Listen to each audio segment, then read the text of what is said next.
a program by, for, and about women today with Sandra Elkin. Good evening, and welcome to Woman. Tonight you're going to meet two outstanding women poets. They're going to read and discuss their works. With me is Audre Lorde.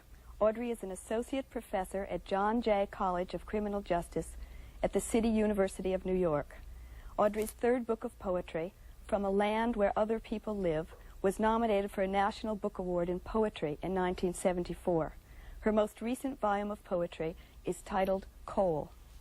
Also joining us is poet-novelist Marge Piercy. Marge is the author of 4 novels, the latest titled Woman on the Edge of Time. Her fourth and latest book of poems, Living in the Open, is the closest she's come to an autobiography. Marge travels regularly, giving readings and workshops. Welcome to both of you. Audre, do you read other people's poems? I read other people's poems when I can find poems that move me, yes. Unfortunately, some of it's very upsetting all too often, but I still come back to it because it gives me a great deal. Poetry, after all, I think is one of the few ways in which we're allowed to touch emotion, to be reached by other people, in a sense, some of the clearest sharing of experiences that we have. And so I keep coming back to it over and over again. Is this especially true for women? Yes, I must say, women and black poets who are writing are, as far as I'm concerned, much more satisfying in terms of sharing experience and evocative language. Marge, do you read other people's poems? I do. What do you mean by upsetting? I want to know that. Well, upsetting only because so much of what is called poetry, or is labeled poetry today, I find the most charitable word that I can use is obstructionist. I think that so much of what is called poetry becomes constructs that are erected in the same way so many of our buildings and other artifacts are, to separate us rather than to make bridges or to pull us together. Buildings that nobody lives in. Buildings that nobody lives in, buildings that no one enjoys looking at, buildings that serve no other function except separation. Or display of power and money. And to have poetry used, to have those things that function in that way, called poetry, always upsets me. You read other people's poetry? Yes. Have you always? I write poetry in part because I like it, because I need it. I mean, a lot of poetry is offensive to me, but I think that there's more poetry that is not oppressive than most other parts, of the culture.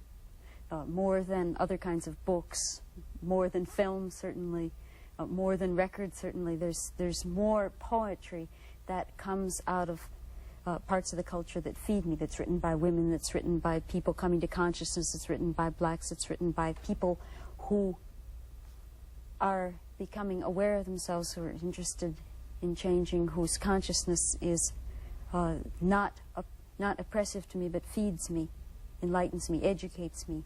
I would like it if we didn't talk very much. I would really like to hear you read. We made a tape earlier, and I think it would be very nice if we hear that now. I think it's more important to hear poetry than to talk about it.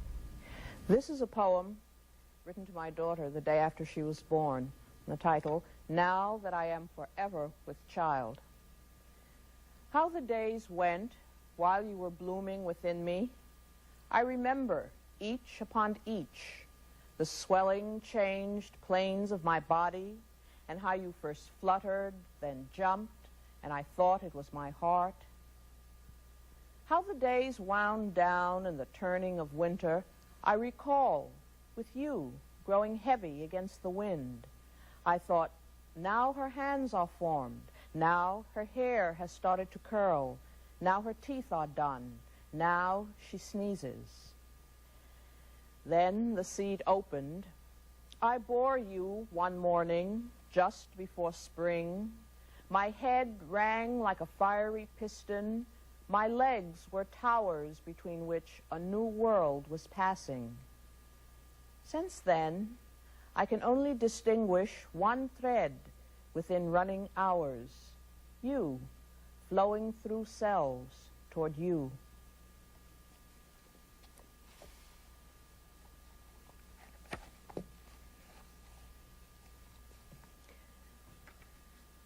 Love poem. Speak, earth, and bless me with what is richest.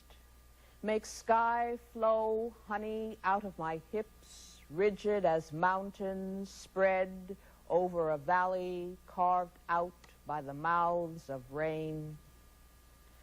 And I knew when I entered her, I was high wind in her forest's hollows, fingers whispering sound. Honey flowed from the split cup, impaled on a lance of tongues, on the tips of her breasts, on her navel, and my breath howling into her entrances through lungs of pain. Greedy as herring gulls or a child, I swing out over the earth, over and over again.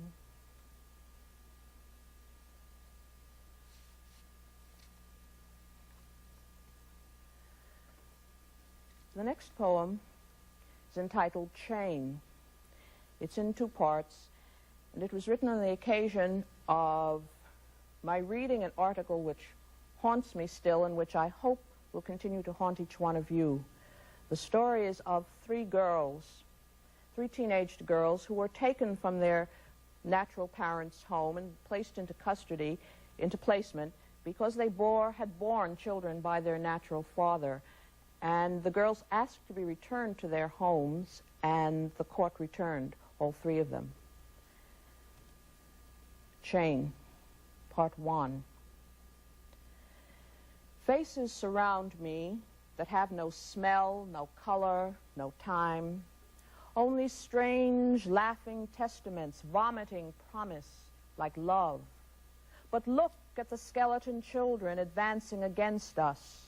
Beneath their faces, there is no sunlight, no darkness, no heart remains, no legends to bring them back as women into their bodies at dawn. Look at the skeleton children advancing against us. We will find our womanhood in their eyes as they cry, "Which of you bore me, will love me, will claim my blindness as yours? Which of you marches to battle from between our legs?" Sisters, I have seen you spit on my image behind your own mirror, but you screamed for me when the knife cut out your young. We stand convicted in the same court of asking each other's name and age before we give blood. Part 2. On the porch outside my door, young girls are lying like felled maples in the path of my feet. I cannot step past them nor over them. Their slim bodies roll like smooth tree trunks, repeating themselves over and over until my porch is covered with the bodies of young girls. Some have a child in their arms. To what death shall I look for wisdom? Which mirror to break or mourn? Two girls repeat themselves in my doorway. Their eyes are not stone. Their flesh is not wood nor steel, but I cannot touch them. Shall I warn them of night or offer them bread or a song? They are sisters. Their father has known them over and over. The twins they carry are his. Whose death shall we mourn in this forest? Winter has come, and our children are dying. One begs me to hold her between my breasts. Oh, write me a poem, mother, here over my flesh. Get your words upon me as he got this child upon me. Our father, lover, thief in the night, do not be angry with us. We told him your bed was wider, but he said if we did it, then we would be his good children. He said if we did it, then we would be his good children. If we did it, then he would love us. Oh, make us a poem, Mother, that will tell us his name in your language. Is he lover or father? We will leave your words engraved on a whip or a pair of golden scissors for our children to tell them the lies of their birth. And another says, Mother, I am holding your place. Do you know me better than we knew him or myself? Am I his daughter or girlfriend? Am I your child or your rival you wish to be gone from your bed? Here is your granddaughter, Mother. Give us a blessing before I sleep. What other secrets do you have to tell me? How do I learn to love her as you have loved me?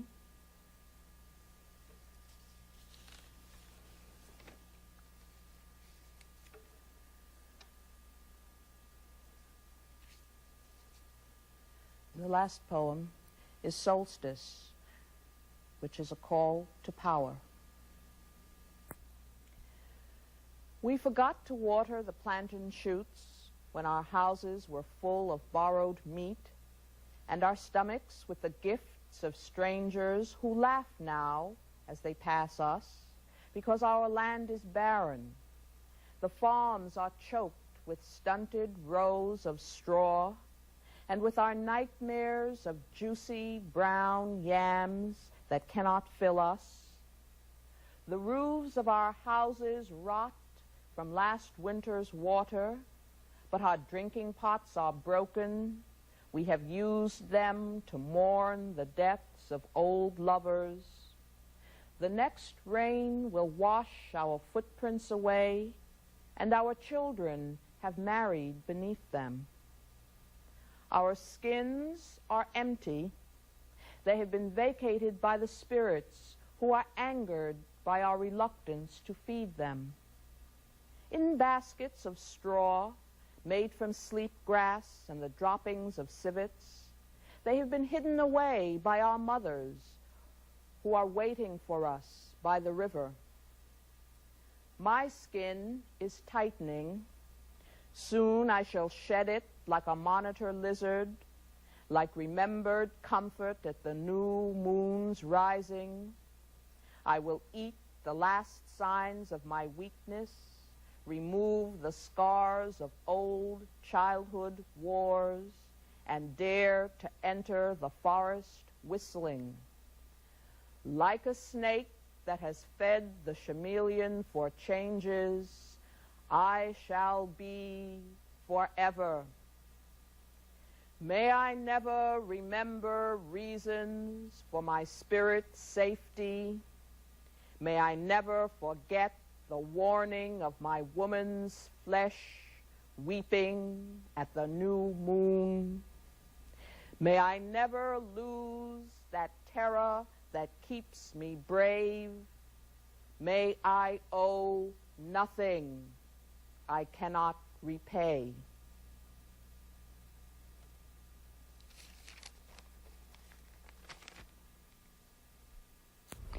Audre, you do a lot of readings around the country. You do too, Marge. What do you think you get, and what do you think the audience gets? I think that when I get the most, the audience gets the most too, and it's a mutual, it's almost a ritual of shared emotional experience. There is a touching, a strengthening of what I'm trying to do with my poetry, and a connection between people, which I believe is what poetry is all about. Are there mostly women in the audiences?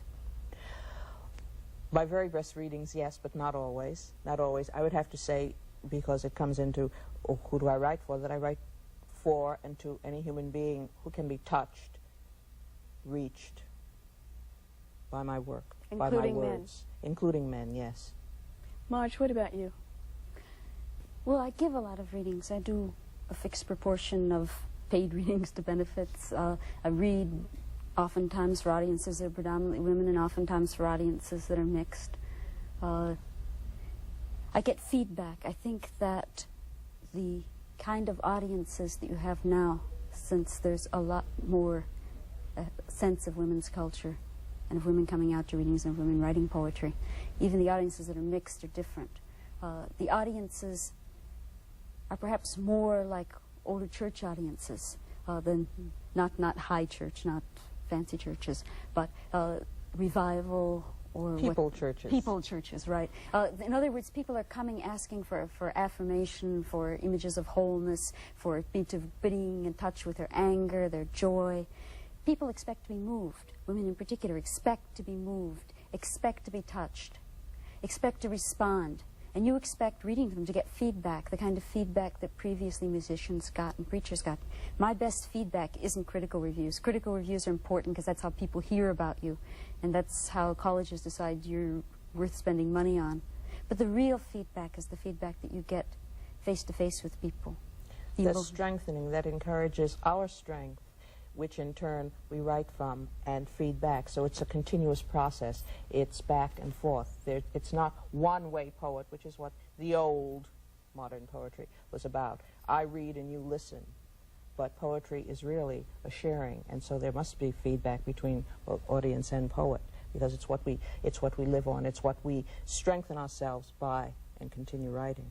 Or at least I do. I don't know. Yes, and I feel that when people respond to the poetry, they're not responding to self-expression or an ego trip on my part. They're responding to the poetry because they feel it's true, because they feel it's for them and of their experience as well as my own, and that they're giving me back the sense of that experience. That a poem touches the listener's strength, reinforces it for the person who is listening, and they in turn return to us some of that strength, which we write from and share. Marge, let's hear you read now.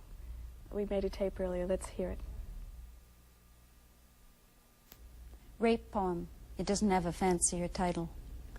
There is no difference between being raped and being pushed down a flight of cement steps, except that the wounds also bleed inside. There is no difference between being raped and being run over by a truck, except that afterwards men asked if you enjoyed it. There is no difference between being raped and being bit on the ankle by a rattlesnake, except that people ask if your skirt was short and why were you out alone anyhow. There is no difference between being raped and going head first through a windshield, except that afterward you are afraid, not of cars, but half the human race. The rapist is your boyfriend's brother. He sits beside you in the movies eating popcorn. Rape fattens on the fantasies of the normal male like a maggot in garbage. Fear of rape is a cold wind blowing all of the time on a woman's hunchback, never to stroll alone a sand road through pine wood, never to climb a trail across a bald without that aluminum in the mouth when I see a man climbing toward me. Never to open the door to a knock without that razor just grazing the throat. The fear of the dark side of hedges, the backseat of the car, the empty house rattling keys like a snake's warning. The fear of the smiling man in whose pocket is a knife. The fear of the serious man in whose fist is locked hatred. All it takes to cast a rapist is to see your body as jackhammer, as blowtorch, as adding machine gun. All it takes is hating that body, your own, yourself, your muscle that softens the flab. All it takes is to push what you hate, what you fear, onto the soft alien flesh, to bucket out invincible as a tank armored with treads without senses, to rip up pleasure, to murder those who dare live in the leafy flesh open to love. This is a poem in praise of an unpopular subject, work. It's the title poem from To Be of Use. The people I love the best jump into work head first without dallying in the shallows and swim off with sure strokes almost out of sight.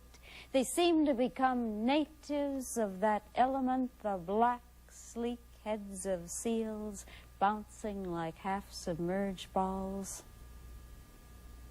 I love people who harness themselves, an ox to a heavy cart, who pull like water buffalo with massive patience, who strain in the mud and the muck to move things forward, who do what has to be done again and again.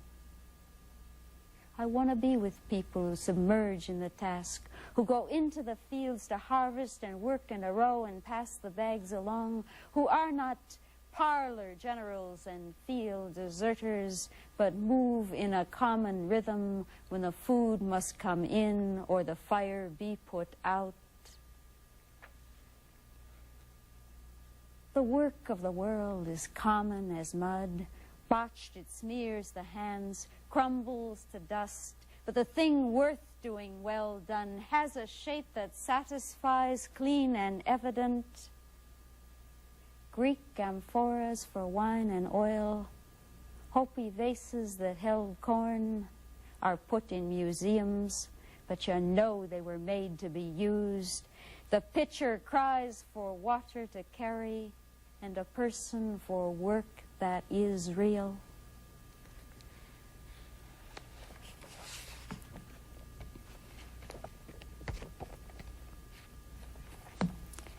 This is a poem called Unclench Yourself, sort of a personal magic type poem. Unclench yourself. Open, love, open. I tell you we are able. I tell you we are able, now and then gently with hands and feet, cold even as fish, to curl into a tangle and grow a single hide, slowly to unknit all other skin and rest in flesh, and rest in flesh entire. Come all the way in, love. It is a river with a strong current, but its brown waters will not drown you. Let go. Do not hold out your head. The current knows the bottom better than your feet. You will find that in this river we can breathe. We can breathe and underwater find small gardens and bright fish, too tender for the air.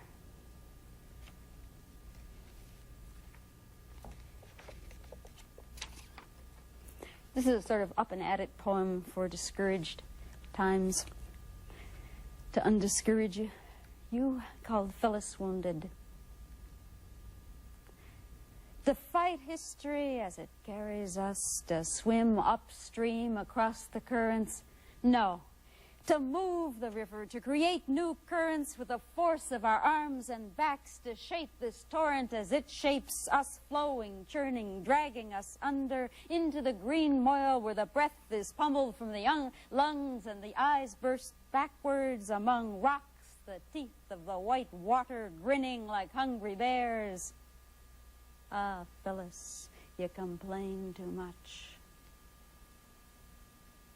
We all carry in the gold lockets of the good birthday child sentimental landscapes in pale mauve where we have everything we desire carried in on trays, serene as jade Buddhas, respectable as Jane Austen, secure as an obituary in the Times.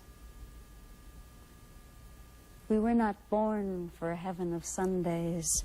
Most people are given hunger, the dim pain of being used, twisting through the bowels, close walls and a low sky, troubles visited from above like tornadoes that level the house, pain early, pain late, and a death not chosen. My friend, the Amazons were hideous with the white scars of knife wounds, the welts of sword slashes, flesh that would remind nobody of a ripe peach. yet age sucks us all dry. Old campaigners waken to the resonant singing of angels, of pillars of fire and pillars of ash that only trouble the sleep of women who climb on a platform or crouch at a barricade. Your smile is rich with risk and subtle with enemies contested. Your memories whistle and clang and moan in the dark like boys that summon and give warning of danger and the channel through. I was not born a serf bound to a rye field. I was not born to bend over a pressing machine while the sun rose and set. I was not born to starve in the first year with big belly and spindly legs. I was not born to be gang raped by soldiers at 14. I was not born to die in childbirth, to be burned at the stake by the church. But of all these we are the daughters, born of luck, round as an apple and fat as a goose, to charge into battle swinging our great-grandmother's bones. Millions of dead women keen in our hair for food and freedom. The electricity drives me humming. What privilege to be the heiresses of so much wanting. How can we ever give up? Our laughter has been honed by adversity till it gleams by an axe, and we will not die by our own hand.